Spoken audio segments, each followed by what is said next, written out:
दोस्तों, अगर आप ओंटारियो पीएनपी का इंतजार कर रहे थे तो आज की अपडेट आपकी पूरी इमिग्रेशन जर्नी बदल सकती है। लगभग 1 महीने पहले ओंटारियो ने अपनी ज्यादातर पीएनपी स्ट्रीम्स बंद कर दी थी। हजारों लोग कंफ्यूज थे कि अब पीआर का क्या होगा, लेकिन आज ओंटारियो ने ऑफिशियली अपनी नई पीएनपी पाथवेज लॉन्च कर दी हैं। लेकिन एक बात याद रखनी, आप लोगों ने सिर्फ पाथवेज वापस आना ही न्यूज नहीं है। रूल्स भी बदल गए हैं, एलिजिबिलिटी भी बदल गई है और एप्लीकेशन का सिस्टम भी पूरी तरह चेंज हो गया है। अगर आप स्टूडेंट हैं, वर्क परमिट होल्डर हैं या कनाडा आने का प्लान बना रहे हैं तो इस वीडियो को बिल्कुल एंड तक देखिए, क्योंकि एक छोटी सी इंफॉर्मेशन मिस करना आपके लिए पीआर का चांस भी मिस कर सकता है। अगर आप इमिग्रेशन न्यूज फॉलो करते हैं तो आपको याद होगा कि मई 2026 में ओंटारियो ने अपनी ऑलमोस्ट सारी popular employer job offer streams और कई दूसरी पीएनपी स्ट्रीम्स को बंद कर दिया था। उस वक्त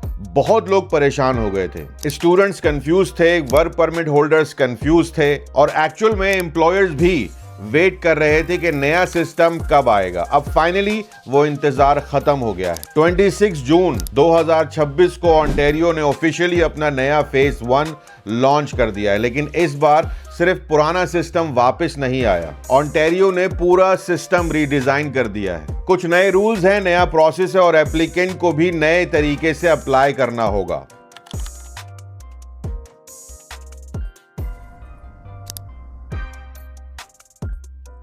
सबसे पहले एक इंपॉर्टेंट बात समझ लीजिए, ओंटारियो इस बार अपना पीएनपी 2 फेसेस में लॉन्च करेगा। मतलब आज जो अपडेट आई है वो सिर्फ फेज 1 है। आगे चलकर फेज 2 भी लॉन्च होगा, जिसमें और अपडेट्स और पाथवेज ऐड की जा सकती हैं। इस वक्त जो इंफॉर्मेशन अवेलेबल है उसके मुताबिक फेज 1 में सिर्फ 3 नए पाथवेज इंट्रोड्यूस किए गए हैं और ये 3 पाथवेज अलग अलग कैटेगरी के एप्लीकेंट के लिए हैं। पहला पाथवे हाई स्किल्ड वर्कर्स के लिए है, दूसरा पाथवे लोअर स्किल्ड ऑक्यूपेशन के लिए और तीसरा पाथवे सेल्फ एम्प्लॉयड फिजिशियन यानी रजिस्टर्ड डॉक्टर के लिए। इन 3 पाथवेज की डिटेल हम इस वीडियो में स्टेप बाय स्टेप समझेंगे, लेकिन उससे पहले बहुत इंपॉर्टेंट बात, बहुत से लोग सिर्फ हेडलाइन देखकर खुश हो गए कि ओंटारियो पीएनपी वापस आ गया, लेकिन असल सवाल यह है क्या आप इस बार एलिजिबल भी हैं? क्योंकि सिर्फ पाथवे ओपन होना काफी नहीं होता। अगर नए रूल्स आप पर अप्लाई नहीं होते तो पाथवे ओपन होने का कोई भी फायदा नहीं होगा। इसीलिए मैं कह रहा हूं कि ये पूरी वीडियो देखिएगा, क्योंकि मैं आपको हर रिक्वायरमेंट सिंपल लैंग्वेज में एक्सप्लेन करने की कोशिश करता हूं। कोई लीगल लैंग्वेज यूज नहीं करूंगा, कोई कंफ्यूजिंग गवर्नमेंट वर्डिंग यूज नहीं करूंगा, ताकि आपको आसानी से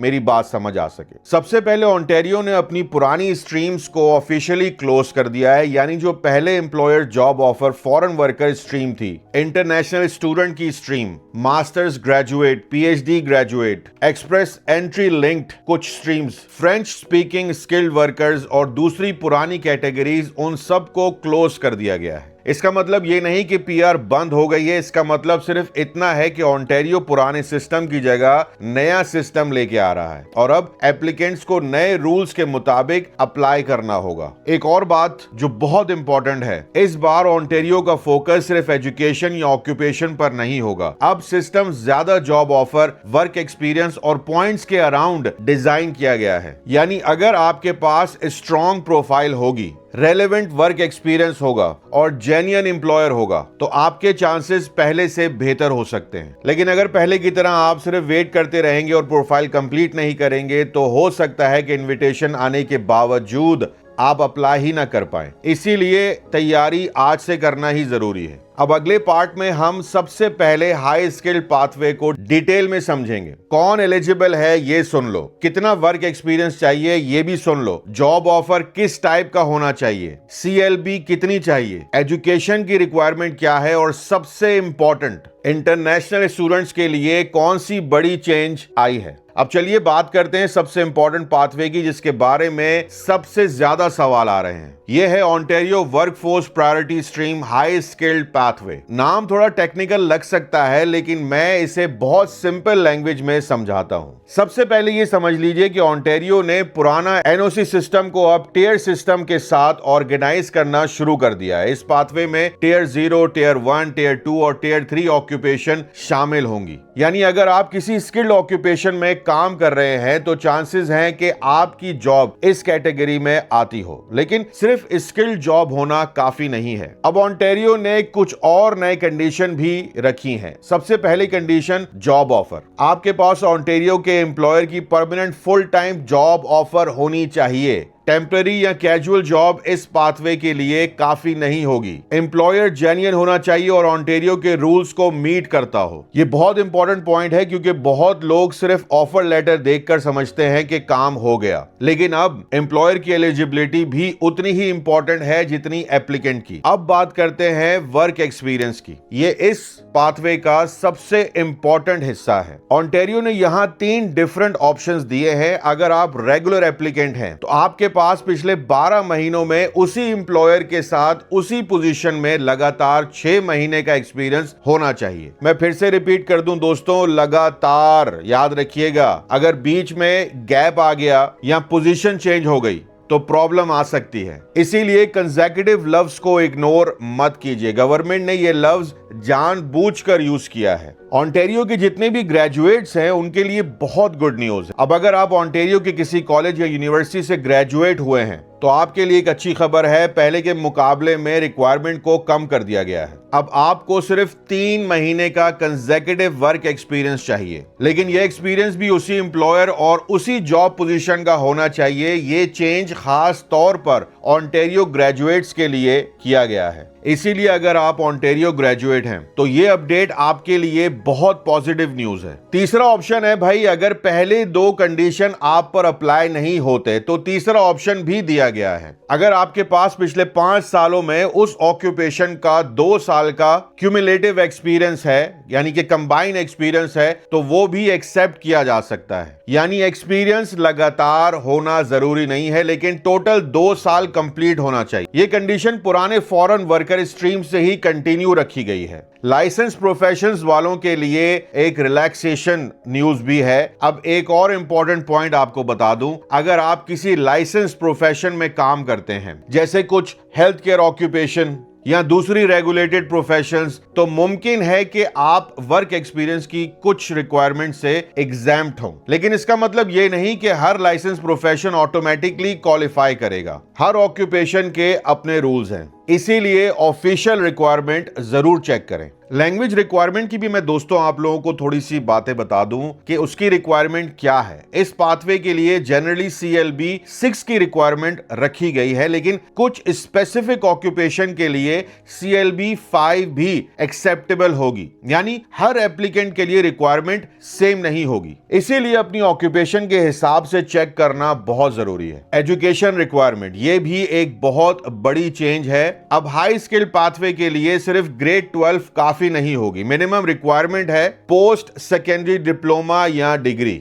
यानी अगर आपके पास सिर्फ हाई स्कूल एजुकेशन है तो इस पाथवे में प्रॉब्लम आ सकती है। दोस्तों मैं यहां एक चीज क्लियर करना चाहता हूं। बहुत से लोग सोशल मीडिया पर सिर्फ इतना सुनते हैं कि ओंटारियो PNP खुल गया, फिर फौरन कमेंट करते हैं भाई मेरा भी हो जाएगा। सच ये है, सिर्फ पाथवे ओपन होने से किसी की PR कंफर्म नहीं होती। आपकी प्रोफाइल, आपका वर्क एक्सपीरियंस, लैंग्वेज, एजुकेशन और एम्प्लॉयर सब कुछ मिलकर डिसाइड करेगा कि आप कंपैटिटिव कैंडिडेट हैं या नहीं। इसीलिए दोस्तों एक्साइटमेंट अपनी जगह है, लेकिन प्रिपरेशन उससे भी ज्यादा जरूरी है। एक प्रैक्टिकल एग्जांपल देने की कोशिश करता हूं। मान लीजिए अली ओंटारियो में वर्क परमिट पर काम कर रहा है, उसके पास permanent full time job offer भी है। उसने उसी एम्प्लॉयर के साथ पिछले 8 महीने लगातार काम किया है, उसके पास डिप्लोमा भी है और उसकी इंग्लिश CLB 6 है। ऐसे एप्लीकेंट के चांसेस ऑब्वियसली उस इंसान से बेहतर होंगे जिसके पास सिर्फ जॉब ऑफर है लेकिन वर्क एक्सपीरियंस या एजुकेशन रिक्वायरमेंट कंप्लीट नहीं है। इसीलिए हर रिक्वायरमेंट को सीरियसली लीजिए।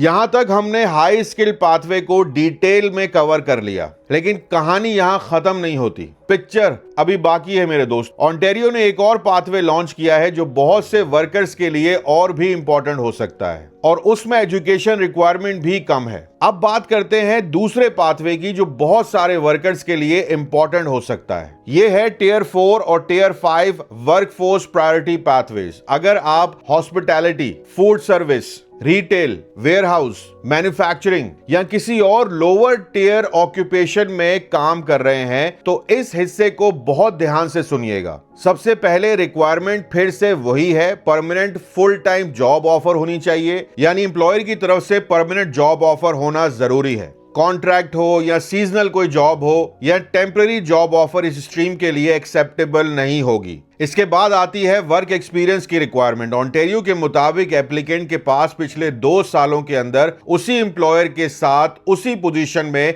टोटल 9 महीने का क्यूमुलेटिव वर्क एक्सपीरियंस होना चाहिए। यहां पर एक डिफरेंस है, उसको समझ लीजिए। हाई स्किल स्ट्रीम में 6 महीने कंसेक्यूटिव एक्सपीरियंस की बात थी, लेकिन टियर 4 और टियर 5 पाथवे में 9 महीने क्यूमुलेटिव एक्सपीरियंस की रिक्वायरमेंट रखी गई है। इस पाथवे के लिए लैंग्वेज रिक्वायरमेंट भी थोड़ी कम रखी गई है। मिनिमम CLB है सिर्फ 4, जी हाँ 4, यानी अगर आपकी इंग्लिश बहुत स्ट्रांग नहीं भी है तब भी अगर आप बाकी रिक्वायरमेंट पूरी करते हैं तो आप एलिजिबल हो सकते हैं। अब इससे क्लियर मैं समझा नहीं सकता हूं, पूरी डिटेल में मैं आपको ये वीडियो में सब कुछ बता रहा हूं जो आपको शॉर्ट्स में नजर नहीं आएगा और किसी और वीडियो में इतनी डिटेल में आपको इंफॉर्मेशन नहीं मिलेगी। एजुकेशन की रिक्वायरमेंट के बारे में एक अच्छी खबर है, हाई स्किल पाथवे में डिप्लोमा या डिग्री जरूरी थी, लेकिन टियर 4 और टियर 5 पाथवे में मिनिमम एजुकेशन कैनेडियन ग्रेड 12 या उसके इक्विवेलेंट रखी गई है। यानी जिन लोगों के पास सिर्फ हाई स्कूल एजुकेशन है उनके लिए भी ये पाथवे एक अपॉर्चुनिटी हो सकता है। मीडियन वेज को इग्नोर मत करना दोस्तों। अब एक और इंपॉर्टेंट पॉइंट है, वो भी सुन लो। एम्प्लॉयर जो सैलरी ऑफर करेगा वो ऑन्टेरियो की मीडियन वेज से कम नहीं होनी चाहिए। बहुत से लोग सिर्फ ऑफर लेटर देखकर खुश हो जाते हैं, लेकिन अगर वेज रिक्वायरमेंट मीट नहीं होती तो एप्लीकेशन रिजेक्ट भी हो सकती है।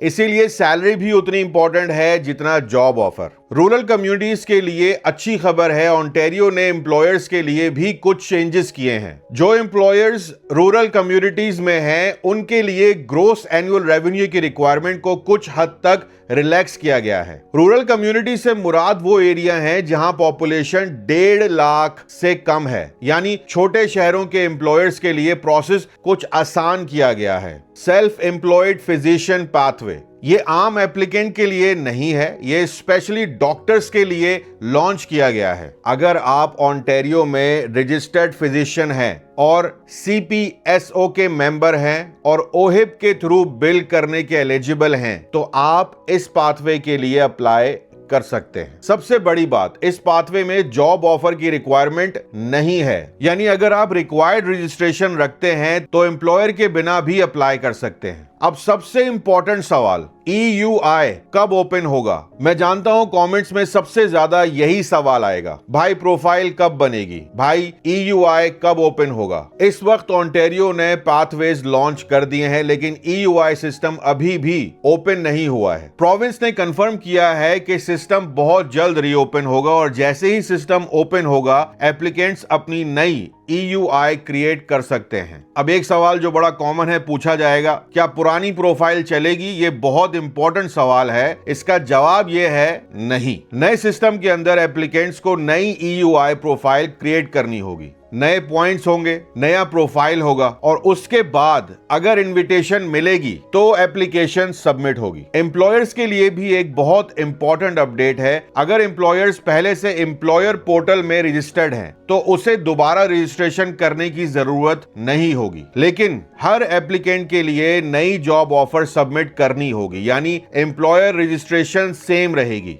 लेकिन जॉब ऑफर फ्रेश सबमिट करनी पड़ेगी। ये पॉइंट बहुत इंपॉर्टेंट है और बहुत से लोग इसे मिस कर देते हैं। अब तक की अपडेट से एक बात बिल्कुल क्लियर हो चुकी है, ऑन्टेरियो सिर्फ पाथवेज का नाम चेंज नहीं कर रहा, ऑन्टेरियो पूरा सिलेक्शन सिस्टम चेंज कर रहा है। अब फोकस सिर्फ ऑक्यूपेशंस पर नहीं है बल्कि genuine employers, real work experience, language, education और लेबर मार्केट की जरूरत पर होगा। इसी वजह से मुझे लगता है कि फ्यूचर ड्रॉज पहले से ज्यादा टारगेटेड होंगे और इसीलिए डॉक्यूमेंट्स और प्रोफाइल पहले से रेडी रखना बहुत जरूरी है। अब बात करते हैं कुछ और इंपॉर्टेंट चेंजेस की जो शायद हेडलाइंस में इतनी ज्यादा डिस्कस नहीं हो रही हैं, लेकिन एप्लीकेंट्स के लिए बहुत इंपॉर्टेंट है। ओंटारियो ने सिर्फ पाथवे ही चेंज नहीं किए बल्कि कुछ इंटीग्रिटी रूल्स भी अपडेट किए हैं। यानी अगर ओंटारियो को आपसे फ्यूचर में कोई एडिशनल डॉक्यूमेंट्स चाहिए हो या कोई क्लैरिफिकेशन मांगी हो तो कुछ केसेस में रिस्पांस देने का वक्त पहले के मुकाबले में कम हो सकता है। इसीलिए अगर ओंटारियो की तरफ से कोई ईमेल या नोटिस आए उसे इग्नोर मत कीजिए और जितनी जल्दी हो सके जवाब दीजिए। अब सबसे इंपॉर्टेंट सवाल दोस्तों, क्या ये गुड न्यूज है या बैड न्यूज? मेरे हिसाब से तो दोनों।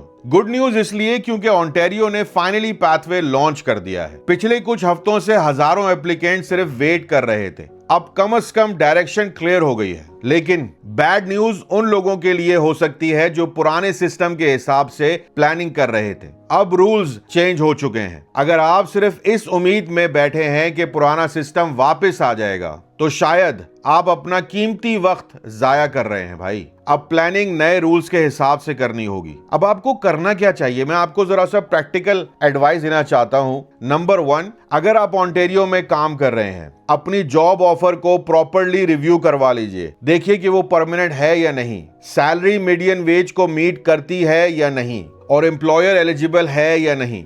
नंबर 2, अपना वर्क एक्सपीरियंस कैलकुलेट कर लीजिए। क्या आपके 6 मंथ्स कंसेक्यूटिव कंप्लीट हैं या 9 मंथ्स क्यूमुलेटिव या 2 इयर्स क्यूमुलेटिव? ये सब चीजें पहले ही चेक कर लो। एक और इंपॉर्टेंट चीज, लैंग्वेज टेस्ट वैलिड है या एक्सपायर हो चुका है। अगर एक्सपायर होने वाला है तो उसे रिन्यू करवाना शुरू कर दो। एजुकेशन के जितने भी डॉक्यूमेंट्स हैं आपके पास उसको रेडी रखें। डिग्री हो गई आपकी, डिप्लोमा हो गया, ECA अगर जरूरी हो, सब डॉक्यूमेंट्स ऑर्गेनाइज होने चाहिए। और सबसे इंपॉर्टेंट, EUI सिस्टम का वेट कीजिए। इस वक्त EUI ओपन नहीं हुआ। जैसे ही ओंटारियो इसे लॉन्च करेगा, हर एप्लीकेंट को नई EUI प्रोफाइल, पुरानी expression of interest profiles automatically continue नहीं होंगी। इस वीडियो को उन लोगों के साथ जरूर शेयर कीजिए जो ओंटारियो PNP का वेट कर रहे थे। और अगर आप कनाडा इमिग्रेशन की हर ऑथेंटिक और लेटेस्ट अपडेट सबसे पहले देखना चाहते हैं तो काशिफ इन कनाडा को